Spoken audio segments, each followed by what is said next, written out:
Application login ചെയ്യുക. Login ചെയ്ത് കഴിഞ്ഞാൽ അതിൻ്റെ ഇൻ്റർഫേസ് ഈ രീതിയിലായിരിക്കും കാണാൻ സാധിക്കുക. മൊബൈൽ നമ്പർ റീചാർജ് ചെയ്യാനാണ് നമ്മൾ പോകുന്നത്. അതിനായി ഏറ്റവും താഴെയായി മോർ എന്നൊരു ഓപ്ഷൻ കാണാം. വലതുവശത്ത് കാണുന്ന മോർ എന്നുള്ള ഓപ്ഷനിൽ ക്ലിക്ക് ചെയ്ത് കഴിയുമ്പോൾ നിങ്ങൾക്ക് ഇവിടെ കാണാൻ സാധിക്കുന്നതാണ് മൊബൈൽ നമ്പർ റീചാർജ് ചെയ്യാനുള്ള ഓപ്ഷൻ കാണാൻ സാധിക്കും. മൊബൈൽ റീചാർജ് എന്നുള്ള ഓപ്ഷൻ അതിൽ ക്ലിക്ക് ചെയ്യുക. അതിൽ ക്ലിക്ക് ചെയ്ത് കഴിഞ്ഞാൽ സൗദിയിലുള്ള സവ മൊബൈലി, സൈന്, വെർജിൻ, ലിബ്ര എന്നീ മൊബൈലുകളുടെ മൊബൈൽ നമ്പറുകൾ റീചാർജ് ചെയ്യാം.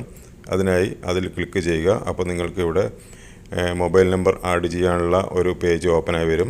ആടുന്നൊരു ബട്ടൺ കാണാം. അതിൽ ക്ലിക്ക് ചെയ്ത് കഴിഞ്ഞാൽ നിങ്ങൾക്ക് ഏതു കമ്പനിയുടെ മൊബൈൽ നമ്പറാണ് റീചാർജ് ചെയ്യേണ്ടത് ആ ഒരു കമ്പനി സെലക്ട് ചെയ്ത് കൊടുക്കുക. ഞാനിവിടെ സവയാണ് സെലക്ട് ചെയ്തിരിക്കുന്നത്.